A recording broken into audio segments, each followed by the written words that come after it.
अकबर बीरबल की कथा। गुस्सैल सैनिक और बादशाह की चुनौती।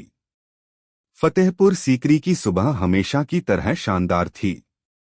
सूरज की किरणें लाल पत्थरों पर पड़कर महल के आंगन को सुनहरी चमक से भर रही थीं। पर आज महल का माहौल थोड़ा अलग था, कुछ ज्यादा ही तनावपूर्ण। कारण था एक सैनिक मुसद्दी खां। मुसद्दी खां मुगल सेना का पुराना, बहादुर और अनुशासित सैनिक था, लेकिन उतना ही जल्दी गुस्सा होने वाला भी। उसका गुस्सा इतना तेज था कि कई बार छोटी छोटी बातों पर वह साथी सैनिकों से भिड़ जाता था। उसकी बहादुरी का लोहा सभी मानते थे, पर उसके गुस्से से सब डरते भी थे। एक दिन कुछ ऐसा हुआ कि पूरा महल मुसद्दी खां के गुस्से से कांप उठा। एक दरबार में हंगामा। सुबह के समय जब सैनिकों का निरीक्षण चल रहा था, अचानक मुसद्दी खां और एक नए जवान के बीच बहस हो गई। जवान ने गलती से उसकी ढाल को छू दिया और मुसद्दी खां आग बबूला हो गया। तेरी हिम्मत कैसे हुई मेरे हथियारों को छूने की, वह गरज उठा। देखते देखते बात बढ़ने लगी। दोनों के बीच धक्का मुक्की हो गई। शोर सुनकर महल के कई अधिकारी वहां पहुंच गए, पर मुसद्दी खां इतनी आग में था कि किसी की सुनने को तैयार ही नहीं था। कुछ ही देर में बात बादशाह अकबर के कानों तक जा पहुंची। अकबर गुस्सा नहीं हुए, बल्कि गंभीर हो गए। ऐसा अनुशासनहीन व्यवहार सेना में कैसे सहा जा सकता है, उन्होंने कहा। पर मुसद्दी खां की बहादुरी भी हमारे लिए उतनी ही अहम है, बीरबल ने धीरे से कहा। अकबर ने सोचा, समस्या उसके गुस्से की है। अगर इसे काबू में कर दिया जाए तो सैनिक सोने से भी अधिक कीमती हो जाएगा। बीरबल, अकबर ने कहा, मैं इसे परखना चाहता हूं। इसके गुस्से को काबू करने के लिए कोई ठोस उपाय करना होगा। बीरबल मुस्कराए, जहां समस्या हो वही समाधान का रास्ता भी छिपा होता है, हुजूर। अकबर ने तुरंत मुसद्दी खां को दरबार में बुलवाया। दो बादशाह और सैनिक आमने सामने। दरबार में जब मुसद्दी खां आया तो उसके चेहरे पर तनाव साफ दिख रहा था। वह जानता था कि उसने अनुशासन भंग किया है, पर वह अपने गुस्से को सही साबित करने के लिए भी तैयार था। मुसद्दी खां, अकबर ने गंभीर स्वर में कहा। हुजूर, वह झुककर खड़ा हो गया। आज तुमने अपने साथी सैनिक पर हाथ उठाया। क्या तुम्हें लगता है कि यही बहादुरी है? हुजूर, उसने मेरी ढाल को बिना अनुमति छू लिया था, मुसद्दी खां ने जवाब दिया।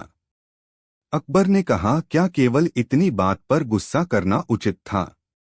मुसद्दी खां ने सिर झुकाते हुए कहा, मेरा स्वभाव ही ऐसा है, बादशाह सलामत। मैं जल्दी गुस्सा हो जाता हूं, इसे रोक नहीं पाता। अकबर ने एक पल सोचा और फिर बोले, अगर मैं तुम्हें चुनौती दूं कि तुम एक सप्ताह तक अपना गुस्सा काबू में रखो, क्या तुम कर पाओगे? मुसद्दी खां चौकन्ना हो गया। एक सप्ताह, उसने सोचा। उसके लिए यह युद्ध जीतने से भी कठिन था। लेकिन उसने सम्मान बचाने के लिए तुरंत कहा, हुजूर, एक सैनिक से कठिन काम की उम्मीद करना आपका हक है। मैं कोशिश करूंगा। अकबर ने मुस्कुराते हुए कहा, कोशिश नहीं, जीत कर दिखाना है। फिर उन्होंने बीरबल से कहा, तुम इस चुनौती के संरक्षक रहोगे। अगर यह सफल होता है तो सैनिकों के लिए एक नई मिसाल बनेगी। बीरबल ने सिर झुकाकर हामी भरी। 3 चुनौती की शुरुआत। चुनौती का पहला दिन। सुबह की हवा में फौज के अभ्यास की गूंज थी। आज सभी की निगाहें मुसद्दी खां पर थीं। उसे पता था कि उसे हर कीमत पर गुस्सा काबू में रखना है। लेकिन पुराने स्वभाव को बदलना आसान नहीं होता। पहला प्रहार, रसोइये की गलती। दोपहर में मुसद्दी खां भोजन कर रहा था। अचानक एक रसोइया गलती से उसके सामने गर्म दाल का कटोरा गिरा बैठा। दाल छींटकर उसके कपड़ों पर आ पड़ी।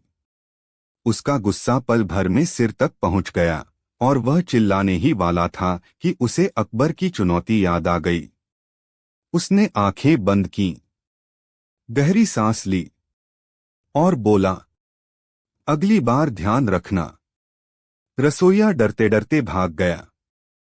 सैनिक आश्चर्य में देख रहे थे, क्या ये वही मुसद्दी खां है? दूसरा प्रहार, साथी सैनिक की शरारत। शाम को उसके साथी सैनिकों ने उसे परखने के लिए जानबूझकर शरारतें शुरू कर दी। किसी ने उसका भाला छिपा दिया, किसी ने उसके घोड़े को खुले में छोड़ दिया। मुसद्दी खां को जब पता चला तो उसका खून खौल उठा, पर उसने फिर खुद को रोका। कुछ सैनिक हंसी छिपाते हुए बोले, क्या हुआ खां साहब, गुस्सा तो नहीं आ रहा? मुसद्दी खां भड़क तो उठा पर चीखा नहीं। उसने शांत स्वर में कहा, आज नहीं, मैं अब खुद को बदल रहा हूं। सैनिक एक दूसरे को देखकर मुस्कुरा उठे, पर उसके भीतर तूफान मचल रहा था। 4। तीसरा दिन, सबसे कठिन परीक्षा। तीसरे दिन बीरबल ने एक विशेष योजना बनाई। उन्होंने सैनिकों से कहा, मुसद्दी खां को परखने के लिए आज उसे परेशान किया जाएगा, पर दायरा मर्यादा का होना चाहिए।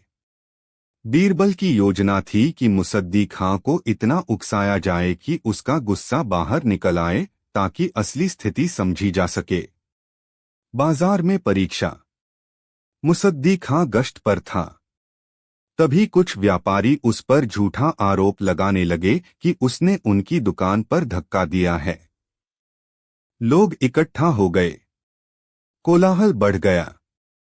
मुसद्दी बार बार समझाता रहा, मैंने कुछ नहीं किया, पर भीड़ उसकी बात सुनने को तैयार नहीं थी। तुम्हारा गुस्सा मशहूर है, एक व्यापारी ने कहा, तो जरूर तुमने ही मारपीट की होगी।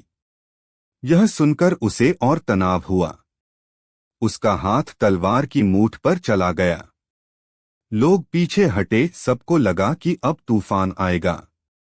लेकिन तभी उसे बीरबल के शब्द याद आए, जो खुद पर विजय पाले वही सबसे बड़ा योद्धा है।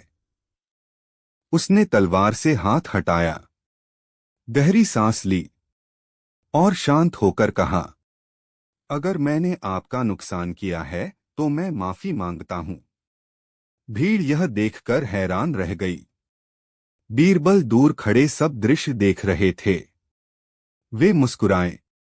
यह प्रगति है। 5। चौथा दिन, राजकुमार सलीम की शरारत। अगले दिन कुछ ऐसा हुआ जो मुसद्दी खां के लिए एक और कठिन परीक्षा बन गया। राजकुमार सलीम, जो बहुत शरारती थे, आज सैनिकों की परेड देखने आ गए। मजे के मूड में उन्होंने मुसद्दी खां से कहा, खां साहब, आपको गुस्सा तो नहीं आता? या केवल हम उम्र लोग ही आपके निशाने पर होते हैं? सभी सैनिक दबे छिपे हंसने लगे। सलीम ने आगे बढ़कर कहा, सुना है कि आप एक चींटी भी आपके पैर पर चढ़ जाए तो उसे भी डोंट देते हैं। यह सुनकर मुसद्दी खां का चेहरा लाल पड़ गया, पर उसने दांत भींचकर जवाब दिया, राजकुमार, अब मैं ऐसा नहीं हूं। मैं अपने गुस्से पर काबू पा रहा हूं।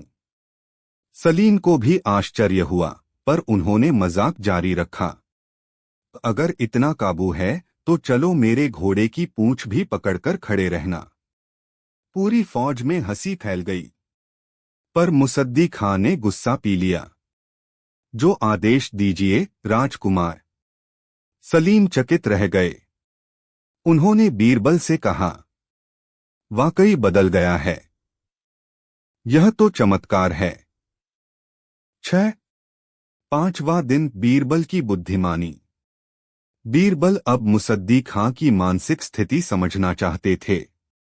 उन्होंने उसे महल के बगीचे में बुलाया। खां साहब, बीरबल ने पूछा, क्या गुस्सा सच में कम हो रहा है? मुसद्दी ने कहा, कम नहीं हो रहा बीरबल जी, उसे मैं भीतर दबा रहा हूं। हर पल लड़ाई चल रही है। बीरबल ने उसकी हालत समझ ली। उन्होंने कहा, गुस्सा दबाना समाधान नहीं है। उसे समाप्त करना सीखो। उसे समझो कि वह क्यों आता है और कब आता है।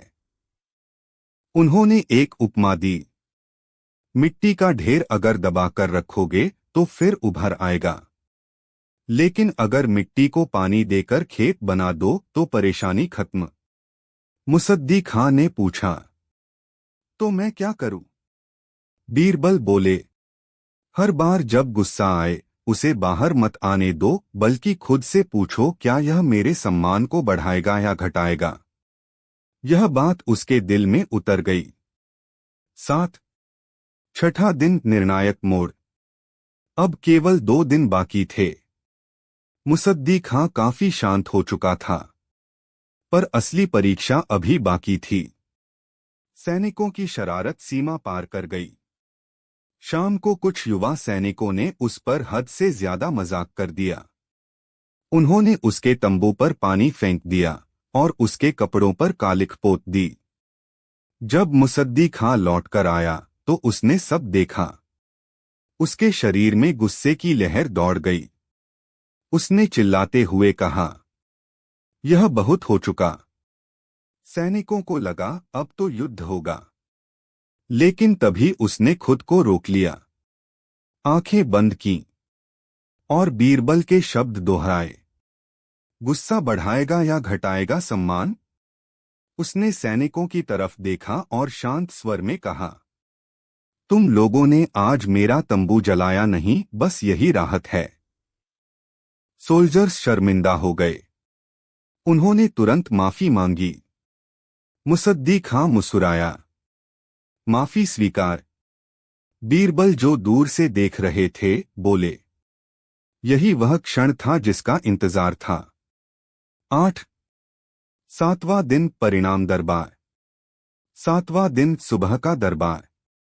अकबर ने गंभीर स्वर में कहा, मुसद्दी खां, तुम्हारी चुनौती पूरी हुई या नहीं? मुसद्दी खां गर्व से सिर उठाकर बोला, हुजूर, हुई। और नहीं भी? अकबर ने पूछा, यह कैसे? मुसद्दी खां बोला, मैंने पूरे सप्ताह गुस्से को रोका, पर भीतर मुझे हर पल उससे लड़ना पड़ा। मैं उसे हराने की कोशिश करता रहा, पर कई बार महसूस हुआ कि मैं केवल उसे दबा रहा हूं, खत्म नहीं कर रहा। बीरबल आगे बढ़े, पर यह स्वीकार करना ही सबसे बड़ी जीत है। जिसने अपनी कमजोरी को पहचान लिया, वह उसे सुधार भी सकता है। अकबर ने कहा, तो क्या तुमने कुछ सीखा?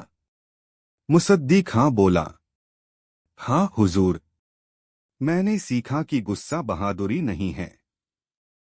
गुस्सा इंसान को कमजोर दिखाता है। अब मैं उसे समझकर नियंत्रित करना सीख चुका हूं।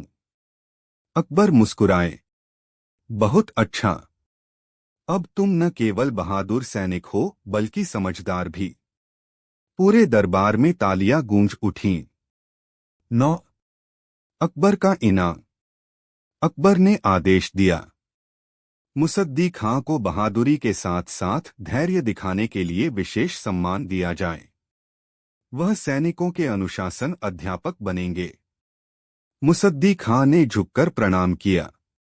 बीरबल ने कहा, अब तुम सैनिकों को यह सिखा सकते हो कि सबसे बड़ा योद्धा वह है जो खुद के गुस्से पर विजय पाले। मुसद्दी खां की आंखें चमक उठीं। यह सम्मान मेरे जीवन की सबसे बड़ी जीत है। 10। कहानी का संदेश। इस घटना के बाद मुसद्दी खां का नाम धैर्यशील योद्धा के रूप में मशहूर हो गया। सैनिक उसे सम्मान की नजर से देखने लगे। मुगल सेना में अनुशासन और भी मजबूत हो गया और अकबर के दरबार में यह कथा हमेशा सुनाई जाने लगी, जो तलवार से नहीं बल्कि खुद पर विजय पाले वही असली विजेता है। अकबर बीरबल की कहानी, समझदारी का असली मूल्य। दरबार सजा।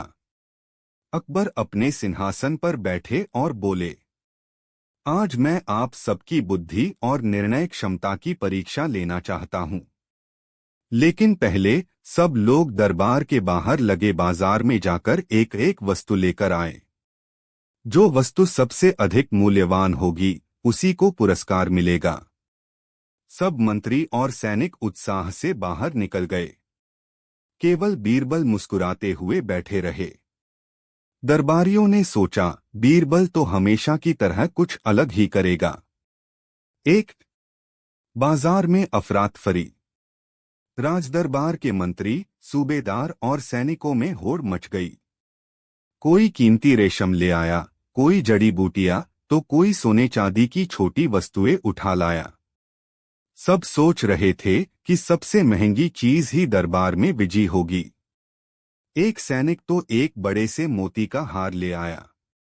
एक मंत्री चंदन की लकड़ी लेकर आया। वहीं एक व्यापारी ने किसी को देखकर कहा, अगर बादशाह मूल्य पूछेंगे तो कह देना कि यह सबसे दुर्लभ है। पर बीरबल कहीं दिखाई नहीं दिए। लोग सोचने लगे, बीरबल शायद इस बार हार जाएंगे। 2 दरबार में वस्तुओं का मेला। कुछ ही देर में सब वापस दरबार में आ पहुंचे। दरबार फिर सजा। अब सबकी नजर बादशाह पर थी। अकबर ने मुस्कुराकर कहा, अब सब अपनी अपनी वस्तु दिखाए और बताएं कि यह क्यों मूल्यवान है। एक एक करके सभी अपनी वस्तुएं प्रस्तुत करने लगे। हुजूर, यह चंदन है, सुगंधित और औषधीय। यह मोतियों का हार है, कीमत आप नहीं पूछेंगे। यह कस्तूरी है, दुर्लभ और बहुमूल्य। यह सोने का बर्तन है, राजाओं के लायक। अकबर हर वस्तु को ध्यान से देखते रहे, पर बीरबल अब भी अपनी जगह खड़े मुस्कुरा रहे थे। 3 बीरबल का रहस्यमय पैकेट। अब अकबर ने बीरबल की ओर देखा। बीरबल, तुम क्या लाए हो? बीरबल ने अपने कुर्ते की जेब से एक छोटी सी पोटली निकाली। पोटली इतनी छोटी थी कि सब हंस पड़े। एक मंत्री ने तंज कसा। लगता है बीरबल ने इस बार आलस कर दिया। दूसरा बोला, इतनी छोटी चीज भला क्या मूल्यवान होगी? अकबर ने कहा, बीरबल इसे खोलो। बीरबल ने पोटली खोली। अंदर से 3 चीजें निकली। एक मिट्टी की मुट्ठी भर ढेली, एक पानी की छोटी शीशी और एक मुट्ठी हवा से भरा छोटा थैला। पूरा दरबार ठहाकों से गूंज उठा। यह मजाक है। बीरबल भी कभी कभी हद करते हैं। अकबर ने भी मुस्कुराते हुए पूछा, बीरबल, यह कोई मूल्यवान चीज है? बीरबल ने विनम्रता से कहा, हुजूर, यदि आप अनुमति दें तो बताऊं। अकबर बोले, हाँ, अवश्य। 4 बीरबल का ज्ञान। बीरबल ने पहले मिट्टी उठाई। बादशाह सलामत, मिट्टी सबसे मूल्यवान है क्योंकि इसी से हमारा राज्य बना है। अगर यह न हो तो सोना चांदी किसी काम का नहीं। मिट्टी ही जीवन और अनाज का आधार है। अब पूरा दरबार शांत हो गया। फिर उन्होंने पानी की शीशी दिखाई। पानी दुनिया का सबसे अमूल्य तत्व है। बिना पानी मनुष्य, पशु, पौधे कुछ भी जीवित नहीं रह सकते। जिसे हम मुफ्त समझते हैं वही जीवन की जड़ है। अकबर गंभीर हो गए। अब बीरबल ने हवा की पोटली उठाई। और यह हवा, हम इसे देख नहीं सकते, पर इसके बिना एक पल भी जीवित नहीं रह सकते। यदि हवा कुछ पल रुक जाए तो राजा, मंत्री, सैनिक सबका अस्तित्व समाप्त हो जाएगा। सारा दरबार स्तब्ध था। बीरबल ने आगे कहा, जहां सोना चांदी के लिए युद्ध होते हैं, वही असली मूल्य की चीजें हमें बिना मांगे मिलती रहती हैं। मूल्यवान वही होता है जो जीवन का आधार बनता है, न कि केवल महंगा दिखाई देने वाला। अकबर गर्व से दमक उठे। 5 अकबर का निर्णय। अकबर ने तालियां बजाईं और बोले, बीरबल, तुमने साबित कर दिया कि मूल्य सिर्फ चमक में नहीं बल्कि उपयोग में होता है। तुमने सबसे मूल्यवान वस्तु लाकर नहीं बल्कि मूल्य के असली अर्थ को समझाकर जीत हासिल की है। फिर अकबर ने बीरबल को इनाम देते हुए कहा, दरबार की सबसे मूल्यवान वस्तु बुद्धि है और वह तुम्हारे पास सबसे अधिक है। बीरबल मुस्कुराए और बोले, हुजूर, मैं तो केवल आपका सेवक हूं। ज्ञान की रोशनी आपसे ही मिली है। 6. एक मंत्री की शिकायत। पर कहानी यहीं खत्म नहीं हुई। दरबारियों में से एक महमूद खान बीरबल की जीत से जल उठा। हुजूर, मैं स्वीकार करता हूं कि बीरबल बुद्धिमान हैं, पर मिट्टी, हवा और पानी इतनी महंगी वस्तुएं कैसे हो सकती हैं? बाजार में तो इनका कोई भाव ही नहीं। अकबर ने शांत स्वर में कहा, और इन्हें बेचने वाला कोई व्यापारी भी नहीं है, क्योंकि ये हर किसी को मुफ्त मिलते हैं। बीरबल ने उत्तर दिया, हुजूर, जो चीज सबको मिले वह अमूल्य होती है।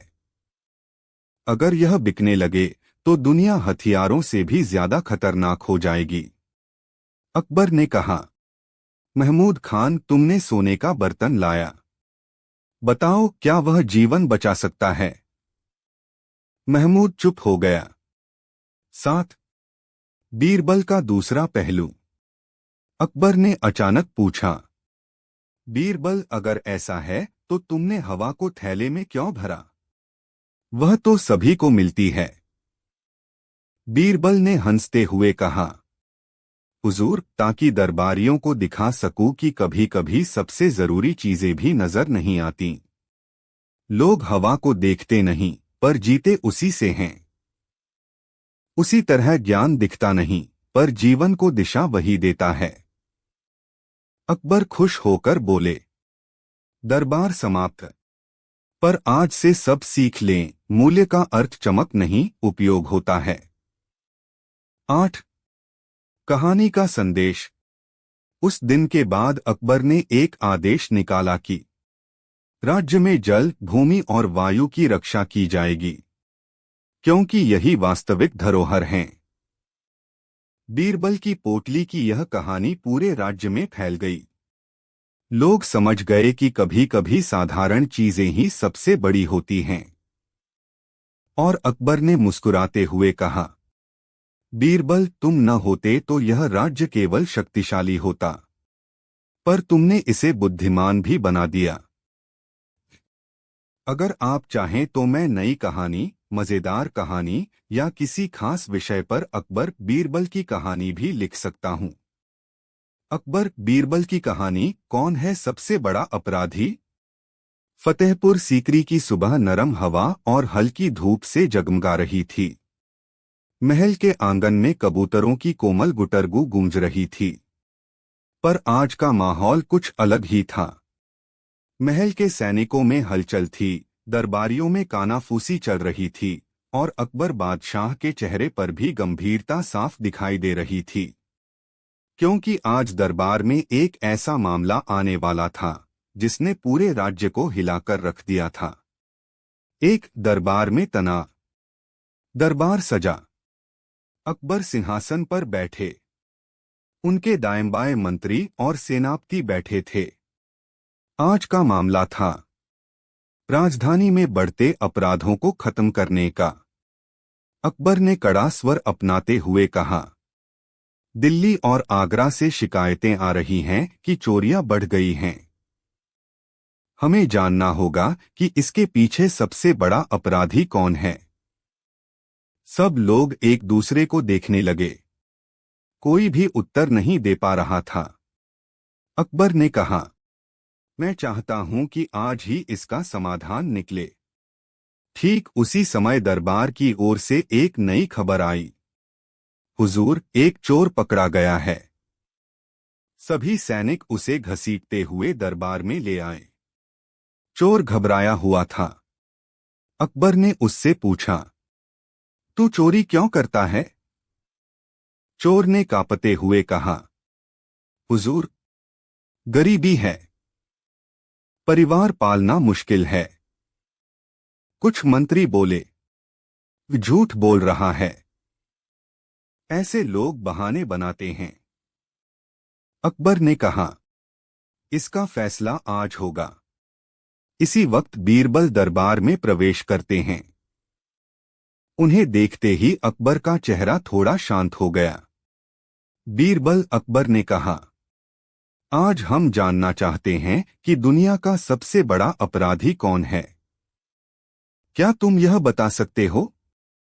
बीरबल ने मुस्कराते हुए कहा, हुजूर, मैं जवाब अभी नहीं दूंगा, पर थोड़ी देर में खुद दिखा दूंगा। दरबार में हलचल बढ़ गई। बीरबल क्या करने वाले हैं? बीरबल की योजना। बीरबल ने सैनिकों को बुलाया और आदेश दिया, इस चोर को अभी मत छोड़ो, पर इस पर कोई सजा भी नहीं देना। फिर बीरबल ने कहा, हुजूर, मुझे आज शाम तक का समय दें। अकबर ने अनुमति दे दी। बीरबल चोर को लेकर शहर के बाजार की ओर निकल गए। बाजार का दृश्य। बाजार में लोग खरीदारी कर रहे थे। बीरबल चोर को अपने साथ ले जाकर एक जगह खड़ा कर देते हैं और कहते हैं, देखो, आज मैं तुम्हें किसी अपराध की ओर नहीं बल्कि सच्चाई की ओर ले जाऊंगा। चोर घबराते हुए बोला, हुजूर, मैंने गलती की है, पर मैं सबसे बड़ा अपराधी नहीं हूं। बीरबल मुस्कुराए, यही तय करने तो जा रहे हैं। वे पहले एक व्यापारी की दुकान पर गए। व्यापारी ग्राहकों से दुगुनी कीमत वसूल रहा था। एक गरीब महिला ने उससे कहा, भाई, थोड़ा कम ले लो, मेरे पास पैसे कम हैं। व्यापारी ने झल्लाकर कहा, नहीं, और पैसे लाओ, नहीं तो जाओ यहां से। बीरबल ने चोर से पूछा, क्या यह भी अपराध है? चोर ने कहा, हाँ, यह गरीब को लूट रहा है। बीरबल ने कहा, पर सब इसे व्यापारी कहते हैं, अपराधी नहीं। अब वे आगे बढ़े। दूसरा दृश्य, बनिए का तराजू। एक बनिया दुकान में तराजू को थोड़ा तिरछा कर रखा था ताकि वजन कम दिखे और ग्राहक को कम माल मिले। लोग अनजाने में धोखा खाकर जा रहे थे। बीरबल ने पूछा, यह कैसा अपराध है? चोर बोला, धोखा है, पर इसे कोई नहीं पकड़ता। बीरबल ने कहा, सही, अपराध वही है जो पकड़ा जाए। तीसरा दृश्य, महाजन की चाल। अगले मोड़ पर एक महाजन गरीब किसानों से भारी ब्याज वसूल रहा था और उन्हें धमकी दे रहा था कि अगर कर्ज नहीं चुकाया तो जमीन छिन जाएगी। किसान रो रहे थे।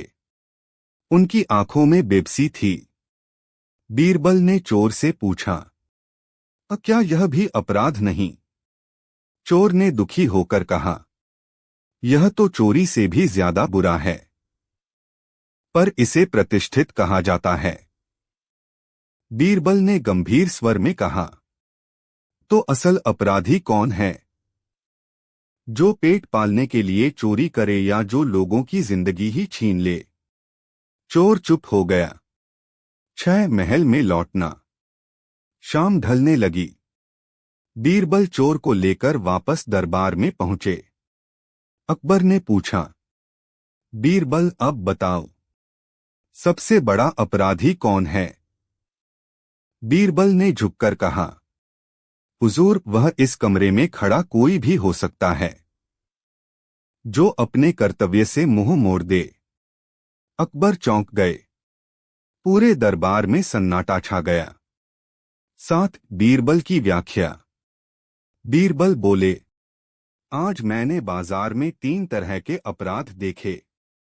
किसी ने गरीब को लूटा, किसी ने तौल में धोखा दिया, किसी ने लोगों की जमीन छीनने की धमकी दी, पर उन सब पर कोई कार्यवाही नहीं होती।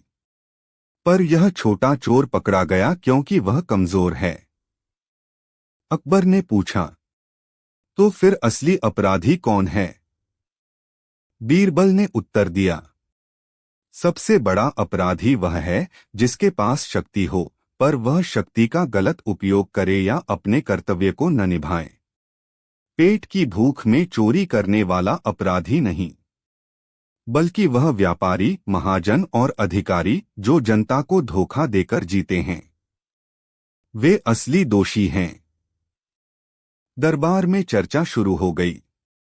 बीरबल आगे बोले, और सबसे बड़ा अपराध तब होता है जब राजा अपनी प्रजा की पीड़ा देखने के बाद भी चुप रहे।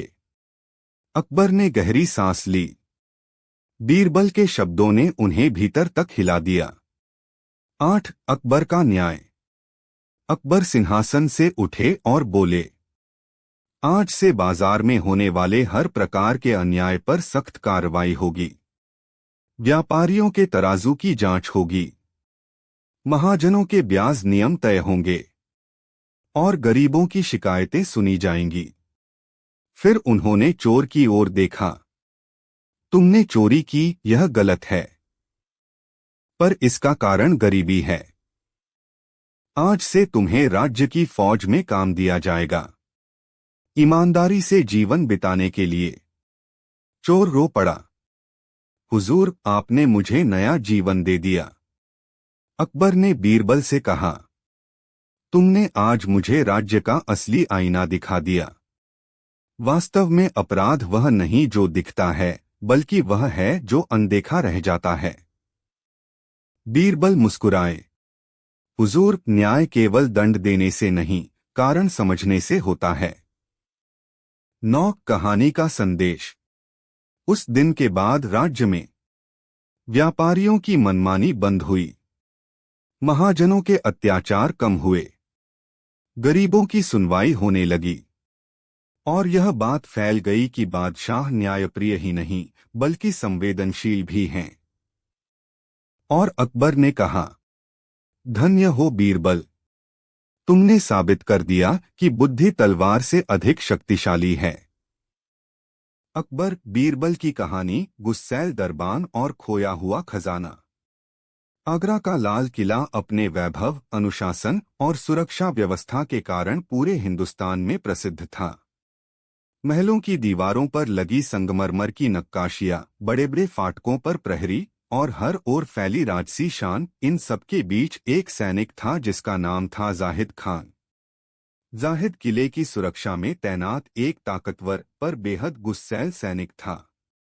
उसकी आवाज की गड़गड़ाहट से नए सिपाहियों के कदम तक डगमगा जाया करते थे।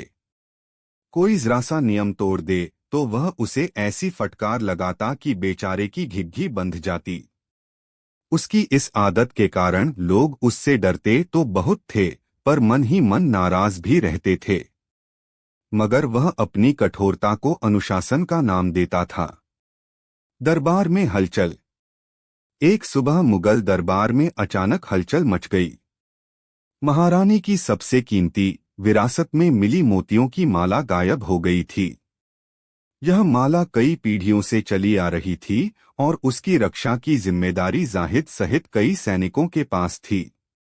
बादशाह अकबर ने कड़क आवाज में आदेश दिया, जाहिद, माला राजमहल से कैसे गायब हुई?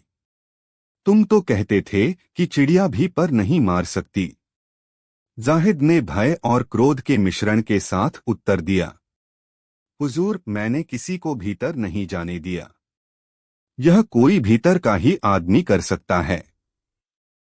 मैं कसम खाता हूं, मैं इसकी तह तक पहुंच जाऊंगा। अकबर ने भौहें तानी। छानबीन तुम्हारा काम नहीं, इस मामले का हल बीरबल ढूंढेंगे। यह सुनकर जाहिद के माथे पर शिकन और गहरी हो गई। उसे लगता था कि बीरबल का दिमाग तेज है, पर वह खुद को भी कम नहीं मानता था। उसे लगता था कि उसने सालों की कड़ी मेहनत से किले की सुरक्षा मजबूत की है, ऐसे में बीरबल का दखल उसे खटक रहा था। बीरबल की जांच। बीरबल ने किले के दरवाजों, गलियों और पहरे की जांच की। वह बिना किसी पर शक जाहिर किए चुपचाप सबकी गतिविधियों पर नजर रख रहा था। उसने लंबे समय तक चुपचाप निरीक्षण किया और अंत में अकबर से कहा, जहांपनाह, चोर महल से बाहर नहीं गया। माला किले के अंदर ही कहीं छिपाई गई है। अकबर ने आश्चर्य से पूछा, तुम्हें ऐसा क्यों लगता है? बीरबल मुस्कुराए, क्योंकि बाहर जाने का मार्ग जाहिद जैसे सख्त सैनिक के पहरे में है। कोई भी उससे टकराने की जुर्रत नहीं कर सकता। यह सुनकर जाहिद को गर्व भी हुआ और हल्की सी शर्म भी कि उसकी कठोरता अब सबके सामने चर्चा बन चुकी थी। रात की खास योजना। उस रात बीरबल ने अपने खास तरीके से जांच आगे बढ़ाने की सोची। उसने महल के सभी पहरेदारों को बुलाया और एक बड़ी सी सभा लगाई। सब सिपाही आधे डर में आधे उत्सुकता में खड़े थे। बीरबल ने आदेश दिया, मैं यहाँ एक जादुई डंडा रख रहा हूँ। जो चोर होगा, सुबह उसका यह डंडा 1 इंच लंबा हो जाएगा। सिपाही एक दूसरे का चेहरा देखने लगे। जाहिद खड़ा जोर से हंसा, बीरबल जी, यह कैसा मजाक है? लकड़ी का डंडा भी कभी खुद बढ़ सकता है। बीरबल शांत स्वर में बोले, जो चोर नहीं है उसको क्या चिंता। सब सिपाही चुप हो गए। बीरबल ने हर सैनिक को एक एक डंडा पकड़ा दिया, सभी समान लंबाई के। रात शांत बीती पर सिपाहियों की नींद उड़ चुकी थी। जिसमें अपराध था वह तो वैसे ही परेशान था, और जिसने अपराध नहीं किया था वह इस जादू को लेकर चिंतित था। सुबह की सच्चाई। अगली सुबह सैनिक लाइन में खड़े हो गए। बीरबल ने एक एक कर डंडे की लंबाई देखी, सभी समान थे। लेकिन तभी उनकी नजर जाहिद पर पड़ी। उसका डंडा बाकी सबकी तुलना में 1 इंच छोटा था। अकबर चौंके, यह क्या? बाकी के डंडे समान और इसका छोटा, यह कैसे हुआ? बीरबल बोले, जहांपनाह, मैंने तो कहा था डंडा बढ़ेगा। लेकिन चोर को लगा कि कहीं सच में न बढ़ जाए, इसलिए उसने डंडे का सिरा काट दिया ताकि बढ़ने पर भी उसकी लंबाई बराबर रहे। अकबर की आंखें क्रोध से चमक उठीं। जाहिद, क्या यह सच है? तुमने महारानी के खजाने पर हाथ डाला। जाहिद घुटनों के बल गिर पड़ा। जहांपनाह, मैं दोषी हूं। मेरा इरादा चोरी का नहीं था। मैं बस एक बार माला को देखने महल में गया था, क्योंकि उसे बनाने वाला मेरा पुरखों का कारीगर था। उसे छूते ही गलती से धागा टूट गया। मैं डर गया, बहुत डर गया, और मैंने डर के मारे उसे महल के पास एक गमले में छिपा दिया। मैं सुबह उसे ठीक कर वापस रखने वाला था। बीरबल ने शांत होकर पूछा, तो तुमने चोरी नहीं की, लेकिन अपनी गलती छिपाने के लिए झूठ बोले। यही बड़ी गलती बन गई। खोई हुई माला मिल गई। बीरबल सैनिकों के साथ उस स्थान पर गए जहां जाहिद ने बताया था। सचमुच गमले की मिट्टी में हल्का सा खोदने पर माला मिल गई। धागा टूटा था, पर मोती बिल्कुल सुरक्षित थे। माला मिलते ही महल में राहत की हवा दौड़ गई। महारानी ने भी खुशी जताई कि उनकी माला वापस मिल गई। अकबर की अदालत में सजा और सीख। अकबर ने कड़े स्वर में कहा, जाहिद, तुम्हारी गलती गंभीर है, लेकिन तुमने वर्षों तक निष्ठा से सेवा की है। अगर तुम्हारा इरादा बुरा होता तो माला गायब न होती, मिली भी न होती। इसलिए तुम्हें हल्की सजा दी जाएगी, 1 महीने का वेतन काटा जाएगा, और तुम्हें सार्वजनिक रूप से अपनी गलती स्वीकार करनी होगी। जाहिद ने सिर झुकाकर कहा, जहांपनाह, मैं सजा स्वीकार करता हूं, और आज से मैं अपना गुस्सा कम करने की कोशिश करूंगा। अकबर बोले, गुस्से से अनुशासन नहीं बनता, बल्कि डर बनता है। अगर तुम सख्ती में नरमी मिला सको तो लोग तुम्हारा सम्मान करेंगे। जाहिद ने विनम्रता से कहा, मैं आपकी बात गांठ बांध लूंगा, हुजूर। बीरबल की बुद्धि की प्रशंसा। अकबर ने बीरबल की ओर देखा और मुस्कुराए। बीरबल, तुम्हारी चतुराई ने फिर एक बड़ा संकट टाल दिया। बीरबल ने हाथ जोड़कर कहा, जहां पनाह, अपराध अक्सर डर से पैदा होता है। अगर लोग गलती स्वीकार करने से न डरें तो समस्याएं कम होंगी। अकबर ने दरबार में घोषणा की, आज से कोई भी सैनिक छोटी गलती को छिपाने के बजाय बताएगा। सजा मिलेगी पर न्याय संगत। जाहिद ने बीरबल की ओर देखकर कहा, बीरबल जी, आपकी बुद्धि ने मेरी जिंदगी बदल दी। अगर आप न होते तो शायद मेरी नौकरी भी चली जाती। बीरबल मुस्कुराए। अपनी गलती मान लेना भी एक बड़ी बहादुरी है। कहानी की सीख। गलती को छिपाने से वह बड़ी बन जाती है। अनुशासन गुस्से से नहीं, समझदारी और ईमानदारी से आता है। सच्चाई चाहे जितनी छिपाओ, एक न एक दिन सामने आ ही जाती है। बीरबल की बुद्धि के सामने सबसे कठिन पहेली भी हल हो जाती है। अकबर बीरबल की कहानी, जिद्दी व्यापारी और खोया हुआ सौदा। आगरा के बाजार की रौनक अपने दौर में पूरे हिंदुस्तान में मशहूर थी। दूर दूर से व्यापारी यहां आते, अपने माल का लेन देन करते और भरपूर मुनाफा कमाकर लौटते। ऐसे ही व्यापारियों में से एक था हरसुखदास, एक अमीर, अनुभवी लेकिन बेहद जिद्दी और अहंकारी व्यापारी। उसकी दुकान पर महंगे रेशमी कपड़े, कीमती जरी और चांदी के कारीगरों की बनी चीजें बिकती थीं। लोग कहते थे कि हरसुखदास की जिद इतनी पक्की थी कि अगर उसे लगे कि आसमान हरा है तो दुनिया को वही साबित करने में जुट जाएगा। ऐसे में एक दिन उसके साथ एक घटना घटी जो न केवल उसके व्यापार को बल्कि उसकी सोच को भी बदल देने वाली थी। खोया हुआ सौदा। एक सुबह हरसुखदास घबराया हुआ किले पहुंचा। उसके चेहरे पर तनाव ऐसा था जैसे कोई बड़ी मुसीबत उसके सिर पर खड़ी हो। जहां पनाह, उसने अकबर के सामने घुटने टेक दिए। मेरे साथ बहुत बड़ा धोखा हो गया है। मेरी एक कीमती रेशमी गांठ जिसमें 25,000 रुपए का माल था, खो गई है। अकबर ने आश्चर्य से पूछा, तुम्हारा माल कहाँ खो गया? रास्ते में? जहां पनाह, नहीं, हरसुखदास ने हकलाते हुए कहा। वह माल मेरे गोदाम में ही से गायब हो गया। दरवाजे के ताले ऐसे बंद थे जैसे किसी ने खोले ही नहीं हो। अकबर ने गहरी सांस लेते हुए कहा, ऐसा कैसे हो सकता है? ताला बंद और माल गायब? हरसुखदास फिर बोला, मेरे सिवा गोदाम की चाबी किसी और के पास नहीं है।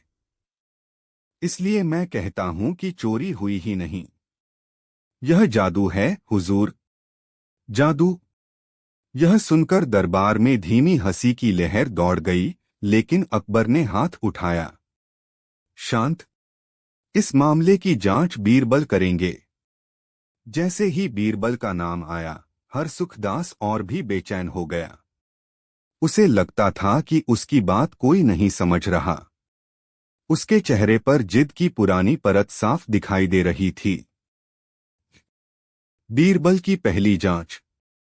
बीरबल ने तुरंत हरसुखदास से कहा, मुझे आपका गोदाम दिखाइए। गोदाम एक बड़ा पक्का कमरा था जिसमें लकड़ी का मजबूत ताला लगा था। ताले पर खरोंच तक नहीं थी। बीरबल ने गोदाम को ध्यान से देखा। छत, दीवारें, फर्श, खिड़की, सब कुछ बिल्कुल सही। कोई सुराख नहीं, कोई दरार नहीं। उन्होंने पूछा, चाबी कहाँ रखी थी? हरसुखदास ने गर्व से कहा, मेरी कमरबंद में। सोते समय भी उसे अलग नहीं करता। बीरबल ने सोचा, फिर तो यह मामला और भी रोचक है। चतुराई की परीक्षा। बीरबल ने गोदाम का निरीक्षण करने के बाद अकबर से कहा, जहां पनाह, यह चोरी नहीं चालाकी का मामला है, और इस चालाकी का पर्दाफाश आज ही होगा। अकबर ने उत्सुक होकर पूछा, कैसे? बीरबल ने कहा, जहां पनाह, मुझे थोड़ी देर का समय दें। मैं शाम तक सच्चाई आपके सामने रख दूंगा। अकबर ने सहमति दी। बीरबल की चाल। बीरबल ने गोदाम के चारों ओर घूमते हुए कुछ अजीब सा किया। उसने गोदाम के दरवाजे पर हल्की सी गीली मिट्टी लगा दी। मिट्टी ताजी थी और देखने में साधारण लग रही थी, पर बीरबल के दिमाग में एक बड़ी योजना थी। फिर उसने हरसुखदास से कहा, आज रात कोई भी गोदाम के पास न आए, और हाँ, ताला जैसा है वैसा ही रहने दें। हरसुखदास ने सहमति में सिर हिलाया। फिर बीरबल ने गोदाम की दीवारों पर नजरें दौड़ाते हुए कुछ चौक पाउडर भी छिड़क दिया, लेकिन इतनी हल्की परत की कोई ध्यान न दे। रात की प्रतीक्षा। रात आई और शहर शांत होने लगा। हरसुखदास बेचैनी से बैठा रहा, सोचता रहा कि उसके माल का रहस्य कैसे खुलेगा। दूसरी ओर बीरबल चुपचाप महल में बैठकर अपनी योजना पर भरोसा कर रहा था। सुबह का रहस्योद्घाटन। सुबह होते ही बीरबल और अकबर हरसुखदास को साथ लेकर गोदाम पहुंचे। ताला पहले जैसा बंद था, दरवाजा वैसा ही था। बीरबल मुस्कुराए, दरवाजा खोलिए। जैसे ही हरसुखदास ने दरवाजा खोला, बीरबल ने मिट्टी पर नजर डाली और उनकी आंखों में चमक आ गई। मिट्टी में साफ साफ पैरों के निशान पड़े थे। अजीब बात यह थी कि यह पैरों के निशान अंदर की ओर नहीं, बल्कि बाहर की ओर जा रहे थे। अकबर चौंक गए। यह कैसे संभव है? कोई बाहर से नहीं आया, तो अंदर से यह निशान किसके हैं? बीरबल ने दीवार की ओर इशारा किया। जहां पनाह, चोर दरवाजे से नहीं आया, वह अंदर ही छिपा था। हरसुखदास का मुंह खुला का खुला रह गया। गोदाम के अंदर, लेकिन वह कैसे? छिपने की चाल। बीरबल गोदाम के कोने में गए। एक बड़ा लकड़ी का बक्सा वहां रखा था। बक्से के पीछे हल्की सी जगह थी, जिसमें यदि कोई दुबला-पतला व्यक्ति चाहे तो आसानी से छिप सकता था। बीरबल बोले, चोर दिन में ही अंदर घुस गया था और गोदाम के बंद होते ही छिप गया। रात में निकलकर माल ले गया और दरवाजे के अंदर से ताला बंद कर दिया। चोर को चाबी की नकल चाहिए थी, जो उसे मिल चुकी थी। अकबर ने पूछा, और चोर कौन है? बीरबल मुस्कुराए, वही जिसकी गंध इस कमरे में सबसे ज्यादा फैली है। सब हैरान। बीरबल ने जमीन पर पड़े चौक पाउडर की ओर देखा। वहां एक खास तरह का तीखा इत्र मिला हुआ था, जो सामान्य सैनिक इस्तेमाल नहीं करते थे। जिन लोगों ने गोदाम बंद किया था, उनमें से केवल एक व्यक्ति ऐसा इत्र लगाता है, गोपाल, हरसुखदास का नौकर। हरसुखदास दंग रह गया। गोपाल? वह क्यों चोरी करेगा?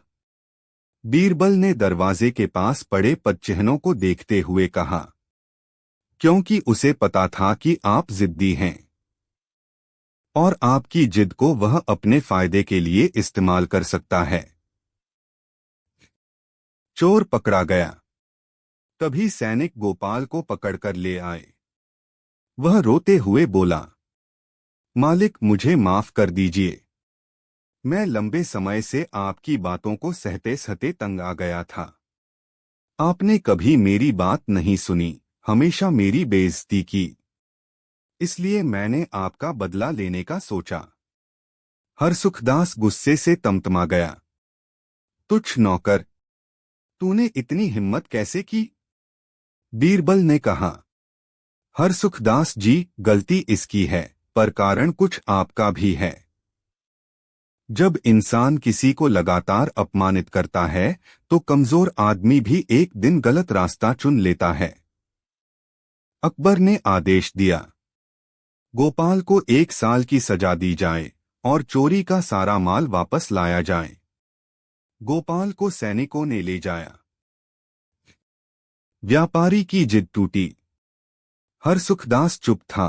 पहली बार उसकी आंखों में जिद नहीं, शर्म थी। उसने बीरबल से कहा, मैंने जिंदगी में कभी यह नहीं सोचा था कि मेरा व्यवहार इतनी बड़ी मुसीबत खड़ी कर देगा। आज समझ आया कि जिद कभी कभी अंधा कर देती है। बीरबल मुस्कुराए। जिद तभी तक अच्छी है जब तक वह सच्चाई के साथ चलती है। अकबर ने भी कहा, व्यवसाय में और जीवन में सबसे जरूरी है लचीलापन और विनम्रता। हरसुखदास ने सिर झुकाकर कहा, मैं वचन देता हूं, आज से मैं अपने व्यवहार में बदलाव लाऊंगा। दरबार की प्रशंसा। अकबर ने बीरबल की ओर देखा। बीरबल, तुमने फिर दिखा दिया कि तेज दिमाग सिर्फ समाधान नहीं देता बल्कि इंसानों को बदल भी सकता है। बीरबल ने हंसते हुए कहा, जहांपनाह, कभी कभी समस्या छोटी होती है पर मन की जिद उसे बड़ा बना देती है। दरबार में सब लोग हंस पड़े पर हरसुखदास सोच में डूबा रहा। उसे एहसास हुआ कि यदि वह जिद नहीं करता और अपने लोगों की बात सुनता तो शायद चोरी की नौबत ही नहीं आती। अकबर बीरबल की कहानी, लालच का जाल और बीरबल की चतुराई। बादशाह अकबर सुबह के दरबार में बैठे थे। चारों ओर दरबारी, मंत्री, कवि और सैनिक उपस्थित थे। पर आज दरबार में कुछ अलग था। एक गहरी बेचैनी, एक असामान्य तनाव। यह सब था एक व्यापारी, धनराज सेठ के कारण, जो अपनी समस्या लेकर दरबार में आया था। व्यापारी की समस्या। धनराज सेठ एक बेहद अमीर और प्रसिद्ध व्यापारी था। उसके बड़े बड़े गोदाम थे जिनमें लाखों रुपए मूल्य का सामान भरा रहता था। पर आज वह घबराया हुआ था। उसके चेहरे पर पसीना चमक रहा था। उसने अकबर के सामने झुककर कहा, जहांपनाह, मैं बर्बाद हो गया। मेरे गोदाम का सबसे कीमती डिब्बा गायब हो गया है। उसमें जवाहरात, हीरे मोती और बहुमूल्य रत्न थे। उसकी कीमत कोई साधारण नहीं थी। अकबर ने गंभीर स्वर में पूछा, डिब्बा कहाँ रखा था? हुजूर, गोदाम के सबसे भीतर के कमरे में। उस कमरे की चाबी मेरे अलावा किसी के पास नहीं है। मगर जब सुबह मैं अंदर गया तो डिब्बा गायब था। ताला बिल्कुल वैसा ही बंद था जैसा मैंने छोड़ा था। दरबार में सन्नाटा छा गया। अकबर ने आगे पूछा, क्या किसी ने ताला तोड़ा? नहीं जहांपनाह, व्यापारी बोला। ताला और चाबी दोनों ज्यों के त्यों थे। इसलिए मुझे लगता है कि यह अलौकिक घटना है, कोई जादू टोना। यह सुनते ही दरबारियों में हल्की हंसी फैल गई, मगर अकबर शांत रहे। उन्होंने कहा, यह मामला जादू टोना का नहीं बल्कि समझदारी का है। और समझदारी की बात हो तो बीरबल से बेहतर कौन? बीरबल मुस्कुराए। जहांपनाह, मैं आज ही इस रहस्य का समाधान ढूंढ कर लाऊंगा। गोदाम की जांच। बीरबल व्यापारी धनराज को साथ लेकर उसके विशाल गोदाम पहुंचे। गोदाम के दरवाजे बेहद भारी और मजबूत थे। अंदर सुव्यवस्थित अलमारियां थीं, जिनमें कीमती चीजें रखी जाती थीं। बीरबल ने गोदाम के सबसे भीतर के कमरे का निरीक्षण किया। ताला बिल्कुल सही और बंद था। चाबी सेठ की कमरबंद में थी। बीरबल ने ताले को देखा, फिर चाबी को, और धीरे से मुस्कुराए। धनराज जी, क्या आपने कभी किसी और को यह कमरा दिखाया है?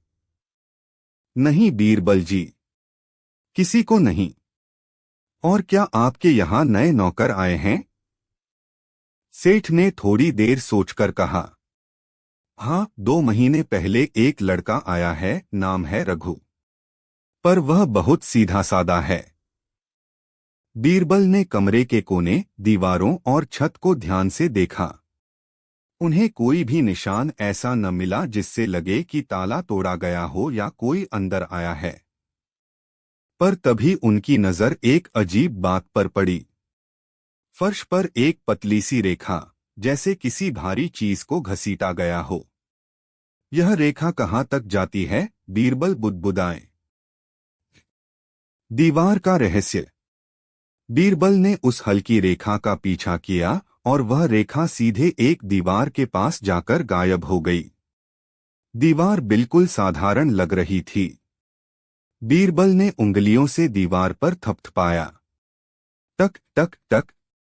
एक जगह से आवाज अलग आई। बीरबल की आंखें चमक उठीं। इस सेठ जी, यह दीवार असली नहीं, यह डमी दीवार है। सेठ चौंक गया। डमी? लेकिन किसने बनाई होगी? वही जिसे यहाँ के रास्ते और कमरे की बारीकियां पता हैं, बीरबल बोले। बीरबल ने अपने सैनिकों से कहा, दीवार को हल्का सा धक्का दीजिए।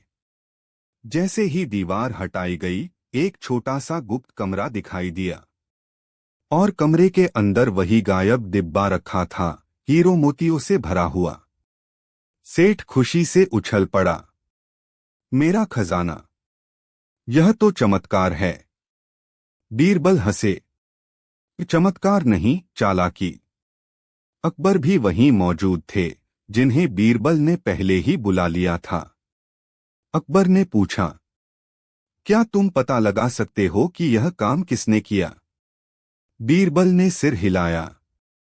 जी जहांपनाह, और वह यहीं आसपास है। बीरबल की योजना। बीरबल ने सभी नौकरों और मजदूरों को बुलवाया। लगभग 50 लोग लाइन में खड़े हो गए। बीरबल बोले, चोरी का सामान तो मिल गया, अब चोर को ढूंढना है। इसके लिए मैं हर एक के हाथ पर तेल का लेप लगा रहा हूं। यह एक खास तेल है जो चोर को तुरंत पकड़वा देगा। सब हैरान हो गए। बीरबल ने हर व्यक्ति के हाथ पर तेल लगाया और कहा, अब सब लोग इस डिब्बे को बिना छुए घेर कर खड़े हो जाएं। मैं अभी वापस आता हूं। इतना कहकर वह कुछ देर के लिए दूर चले गए। नौकर आपस में डरते डरते बात कर रहे थे। मगर बीरबल वापस आए तो उनकी आंखें सीधे नौकरों के हाथों पर थीं। उन्होंने एक नौकर की ओर इशारा किया। रघु, आगे आओ। रघु कांपते हुए आगे आया। बीरबल ने कहा, तुम चोर हो, है न? रघु के पैर कांपने लगे। नहीं बीरबल जी, मैंने कुछ नहीं किया। बीरबल मुस्कुराए। ठीक है, तो अपने हाथ दिखाओ। रघु ने हाथ आगे किए। उसके हाथों पर तेल की चमक नहीं थी, हाथ सूखे थे। बीरबल बोले, बाकी सभी नौकरों के हाथ अब भी तेल से चमक रहे हैं। क्योंकि वे ईमानदार हैं, उन्होंने डिब्बे को छुआ ही नहीं। लेकिन तुमने तेल लगे हाथों से डिब्बे को छूने से बचने की कोशिश की, इसलिए तुमने अपने हाथ तुरंत अपने कपड़े से पोंछ लिए। उसी से सच्चाई सामने आ गई। रघु का चेहरा पीला पड़ गया। वह जमीन पर गिर पड़ा और रोने लगा। बीरबल जी, मुझे माफ कर दीजिए। मैं गरीब हूं। इतने कीमती रत्न देखकर लालच आ गया था। मेरी नीयत खराब थी, इसलिए मैंने यह गुप्त कमरा बनाया और डिब्बा छिपा दिया। अकबर ने कठोर स्वर में कहा, तुमने भरोसा तोड़ा है। तुम्हें दंड मिले बिना रह नहीं सकता। सैनिक रघु को पकड़कर ले गए। व्यापारी की गलती उजागर।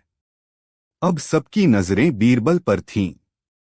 अकबर ने पूछा, बीरबल, लेकिन यह गुप्त कमरा रघु कैसे बना पाया?